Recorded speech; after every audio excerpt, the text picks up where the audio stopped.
السلام علیکم دوستو، آپ دیکھ رہے ہیں اردو داستان۔ آئیے سنتے ہیں اردو ناول کفارہ، قسط نمبر 15۔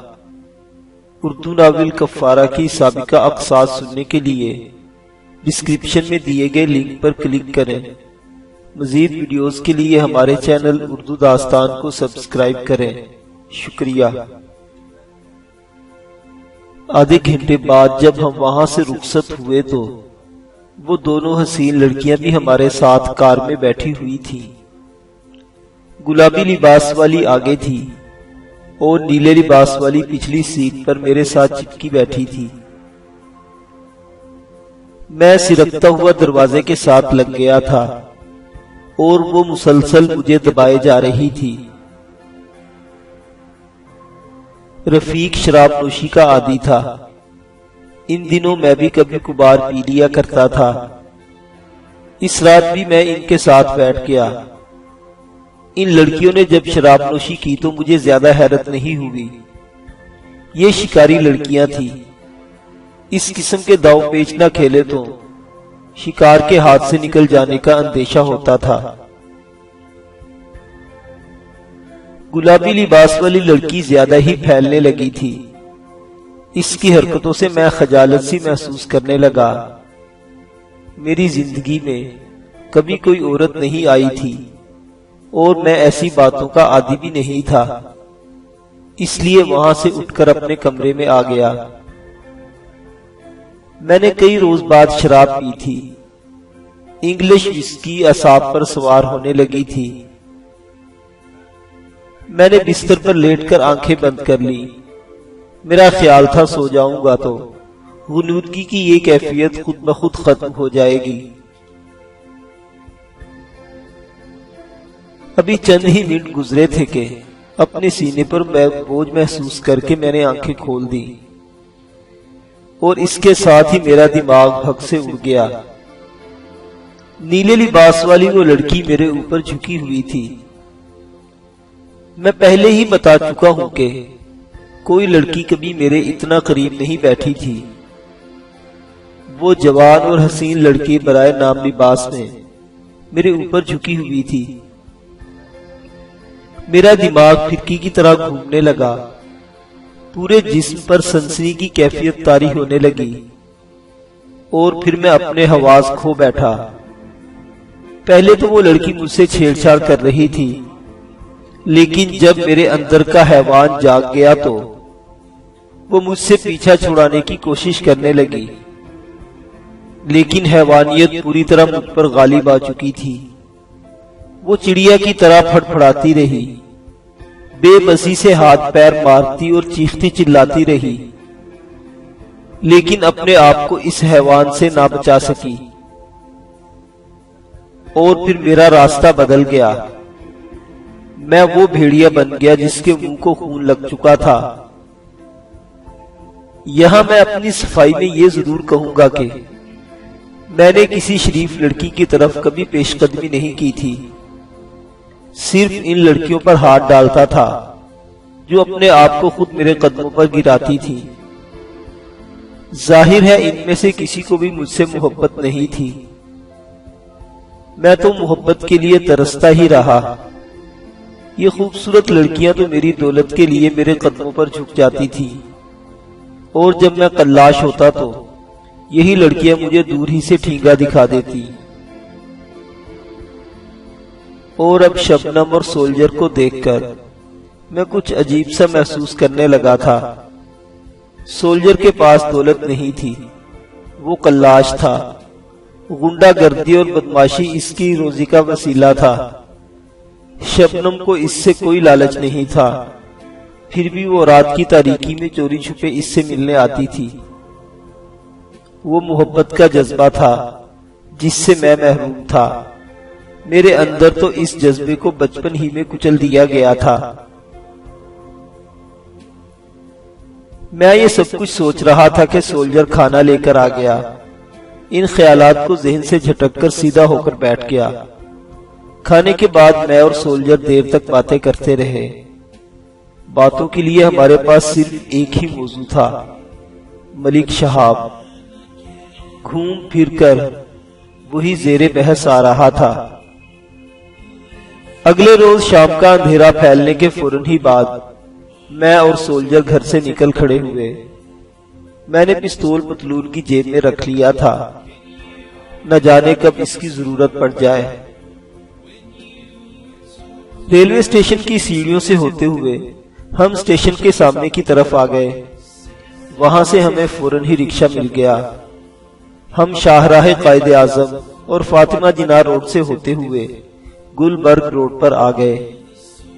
اس سڑک پر کچھ ہی فاصلہ طے کرنے کے بعد رکشہ شادمان کالونی کی طرف مڑ گیا اور مین روڈ پر ہوتے ہوئے شاہ جمال کے مزار کی پچھلی طرف پہنچ گیا۔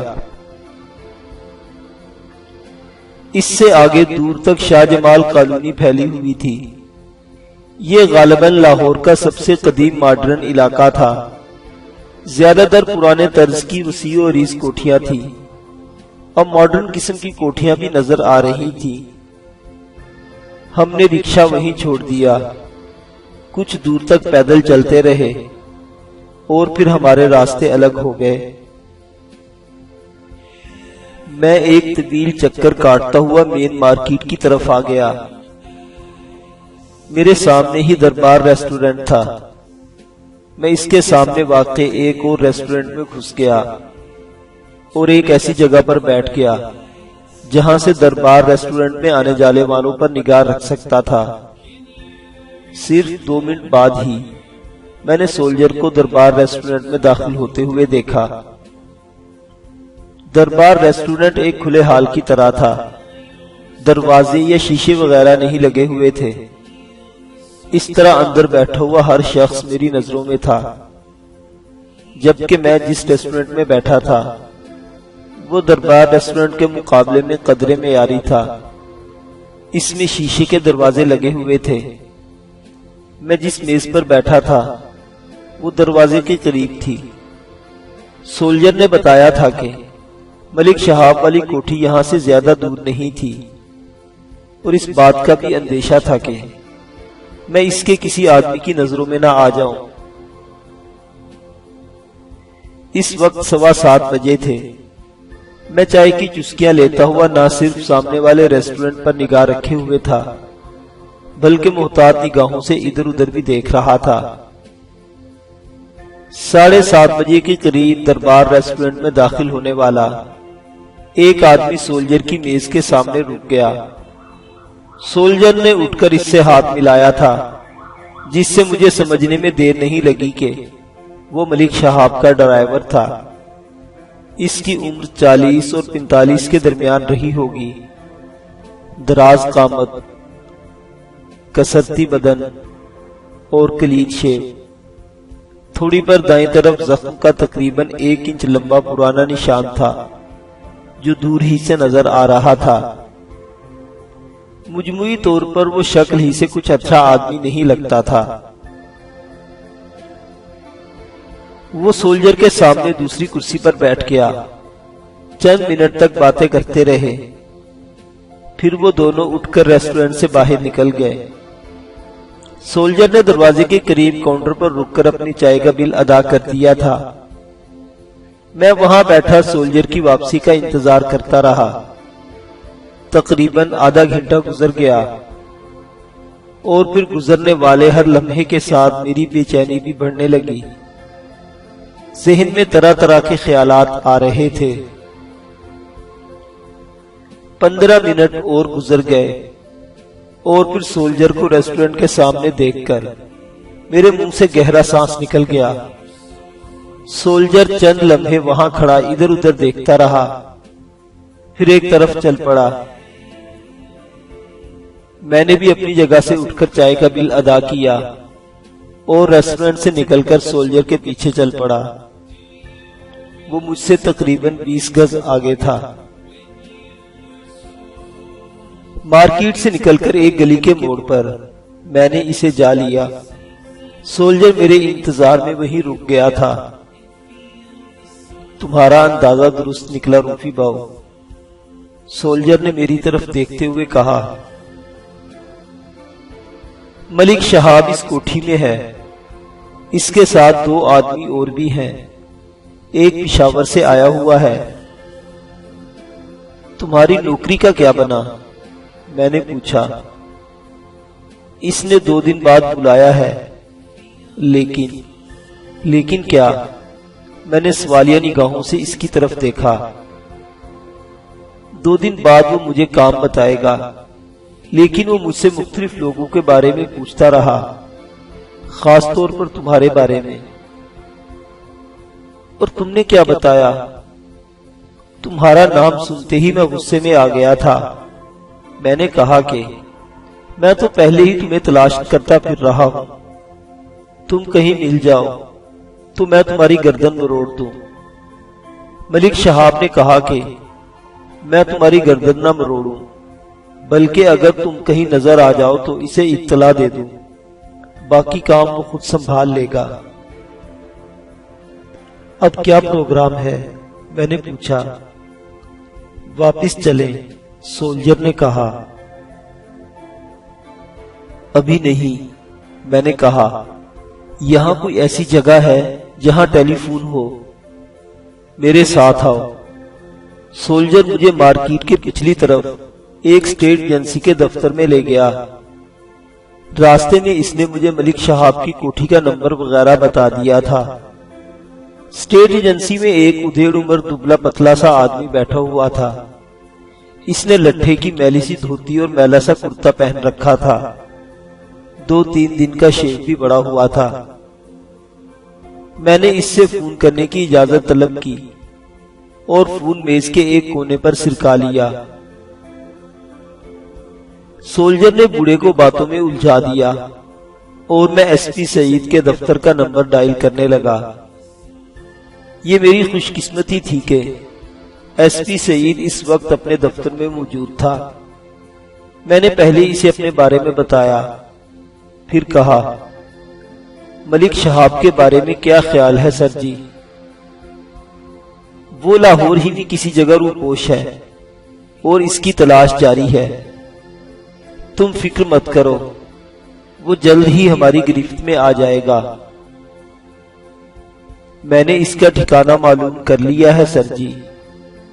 کیا؟ کہاں ہے وہ؟ ایس پی سعید جیسے چونک گیا۔ آپ پتہ نوٹ کر لیں، اور آج ہی۔ میں چند لمحوں کو خاموش ہوا، پھر اسے کوٹھی کے بارے میں بتانے لگا۔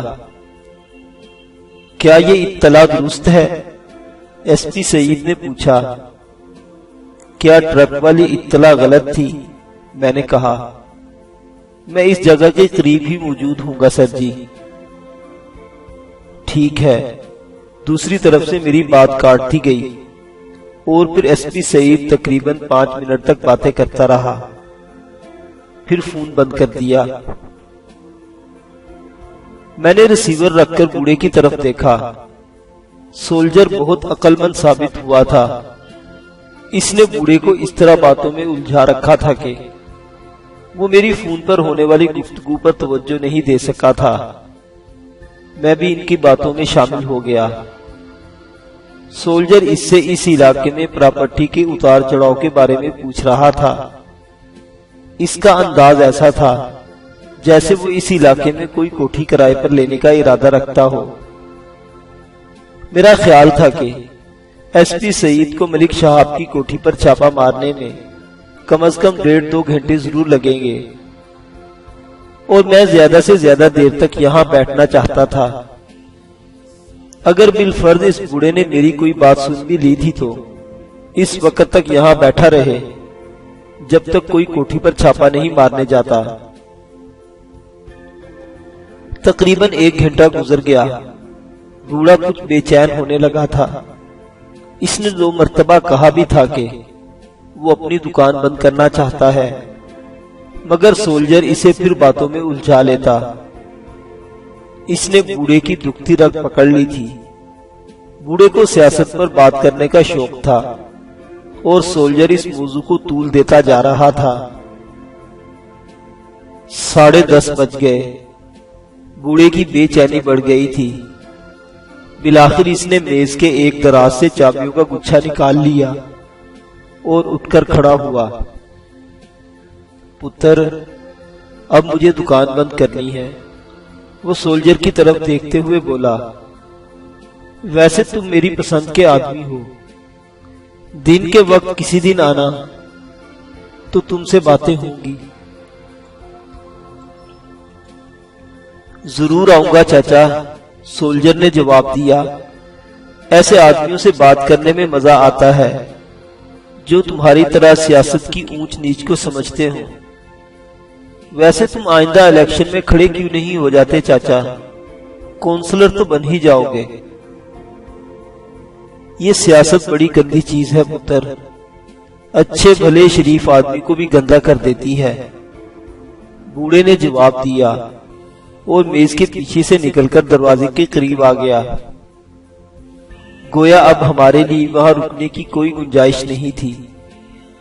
میں نے جیب سے 5 روپے کا نوٹ نکال کر بوڑھے کی طرف بڑھایا۔ اچھا چاچا، بہت بہت شکریہ، یہ ٹیلی فون کے پیسے تو لے لو۔ بوڑھے نے نوٹ لے کر جیب میں ڈال لیا اور ہم سے پہلے دروازے کے باہر پہنچ گیا۔ ہم بھی دروازے سے نکل آئے اور ٹہلنے والے انداز میں ایک طرف چلنے لگے۔ تم وہیں دربار ہوٹل میں جا کر بیٹھو، میں بھی آس پاس موجود رہوں گا، میں نے سولجر سے کہا۔ ہمارے راستے ایک بار پھر الگ ہو گئے اور ہم ایک بار پھر اپنی اپنی جگہوں پر جا کر بیٹھ گئے، یعنی سولجر دربار ہوٹل میں اور میں سامنے والے ریسٹورنٹ میں۔ اس وقت ریسٹورنٹ میں پہلے سے زیادہ رونق تھی۔ علاقے کے بے فکر نوجوان چائے کی چسکیاں لیتے ہوئے اپنے اپنے پسندیدہ موضوعات پر باتیں کر رہے تھے۔ اتفاق سے مجھے دروازے کے قریب اس میز پر ایک سیٹ خالی مل گئی۔ اس میز پر 3 آدمی بیٹھے ہوئے تھے۔ ایک تو ادھیڑ عمر تھا جو غالباً اکیلا ہی تھا، اور 2 نوجوان تھے جو کسی کرکٹ میچ کے بارے میں بحث کر رہے تھے۔ میں نے خالی کرسی پر بیٹھتے ہوئے ویٹر کو چائے لانے کا اشارہ کر دیا۔ مجھے وہاں بیٹھے ہوئے تقریباً 15 منٹ ہو چکے تھے، اور پھر ریسٹورنٹ کے سامنے ملک شہاب کے ڈرائیور تاجے کو دیکھ کر میں چونک گیا۔ وہ ریسٹورنٹ کے دروازے کے ساتھ سگریٹ کے کیبن کے قریب رکا تھا۔ اس نے صرف ایک سگریٹ خریدا۔ کیبن کے ساتھ ہی ایک رسی ٹنگی ہوئی تھی جس کا نیچے لٹکتا ہوا سرا سلگا ہوا تھا۔ یہ رسی گاہکوں کی سہولت کے لیے سلگائی گئی تھی۔ تاجے نے رسی کا سلگتا ہوا سرا ہاتھ میں پکڑا اور ہونٹوں میں دبا ہوا سگریٹ سلگانے لگا۔ اس دوران اس کی نظریں میری طرف اٹھ گئیں۔ مجھے دیکھ کر وہ بری طرح چونک گیا۔ میں نے ایسا انداز اختیار کر لیا جیسے اسے دیکھا ہی نہیں۔ وہاں بیٹھے رہنا میرے لیے خطرناک ہو سکتا تھا۔ میں نے اٹھ کر کاؤنٹر پر پیسے دیے اور باہر آ گیا۔ تاجہ اس دوران وہاں سے چند قدم آگے جا چکا تھا۔ میں بھی تیز تیز قدم اٹھاتا ہوا اس کے قریب پہنچ گیا۔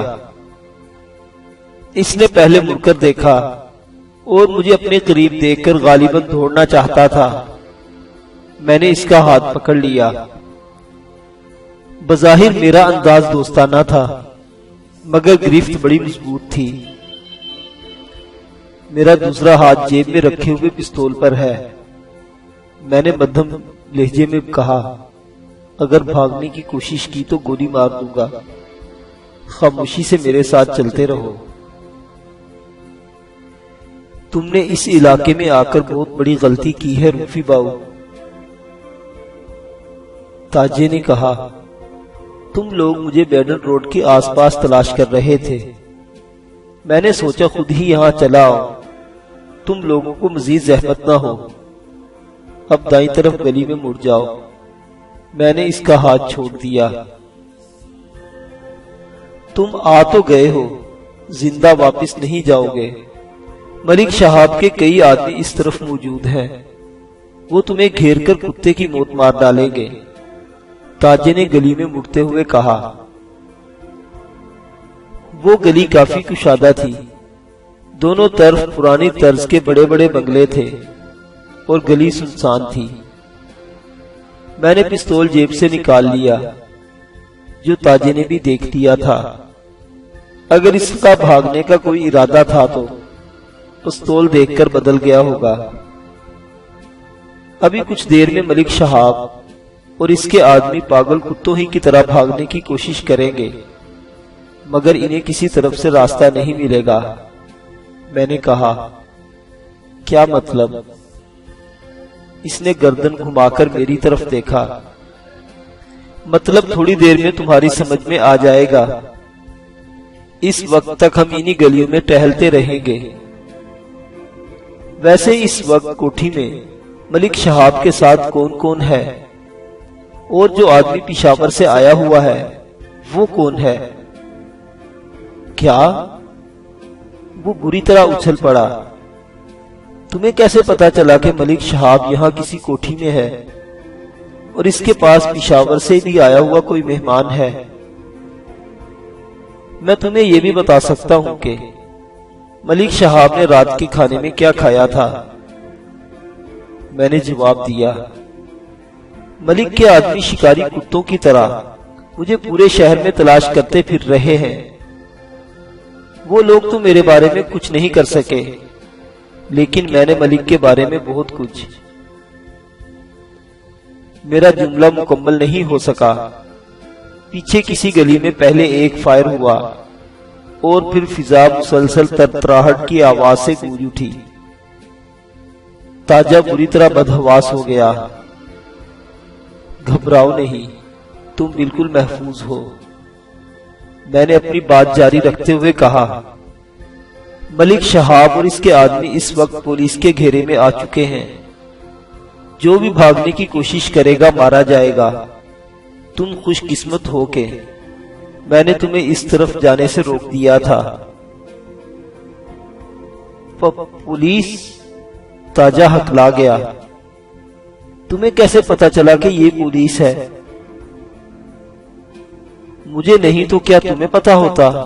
میں نے کہا، یہاں رکنے کی ضرورت نہیں، آگے چلتے رہو۔ ایک کوٹھی کے برآمدے میں جلنے والے بلب کی مدھم سی روشنی وہاں تک پہنچ رہی تھی۔ تاجے کے چہرے پر خوف کے تاثرات ابھر آئے تھے۔ فائرنگ کی آواز بھی بدستور آ رہی تھی۔ لگتا تھا کہ ملک شہاب کے آدمی پوری طرح مسلح تھے اور انہوں نے پولیس سے مقابلے کی ٹھان لی تھی۔ اب مجھے اندازہ نہیں تھا کہ ایس پی سعید کتنی نفری لے کر آیا تھا۔ اگر ملک شہاب بچ کر نکل گیا تو مجھے افسوس ہوگا۔ میں تاجے کو پولیس کی زد پر لیے پستول کی زد پر لیے گلیوں میں گھومتا رہا۔ دوبارہ مارکیٹ تک آ گیا۔ فائرنگ کی آوازیں اسی طرف سے آ رہی تھی اور بیشتر دکانیں بند ہو چکی تھی۔ دربار ہوٹل بھی ویران ہو گیا تھا۔ سامنے والے ریسٹورنٹ میں بھی کوئی گاہک نہیں نظر آ رہا تھا۔ میں تاجے کو لیے گلی کے موڑ پر کھڑا رہا۔ مجھے جانے دو روفی باؤ، اگر پولیس نے مجھے پکڑ لیا تو میرے نکے نکے بچے بھوکے مر جائیں گے، تاجے نے گھگھیائی ہوئی آواز میں کہا۔ بہت خیال ہے اپنے نکے نکے بچوں کا، میں نے اسے گالی دیتے ہوئے کہا۔ جب دوسروں کے گھر اجاڑتے ہو تو اس وقت تم لوگوں کو ان کے نکے نکے بچوں کا خیال نہیں آتا۔ لیکن اطمینان رکھو، میں تمہیں پولیس کے حوالے نہیں کروں گا۔ تم سے تو میں اور بہت سی باتیں معلوم کرنی ہے۔ تاجہ مسلسل گھگیا رہا تھا اور مجھ پر بری طرح جھنجھلاہٹ طاری ہو رہی تھی۔ اس جھنجھلاہٹ میں میں نے تاجے کے منہ پر ایک زوردار تھپڑ مارا۔ تمانچہ پڑتے ہی اس کے منہ سے ہلکی سی چیخ نکل گئی۔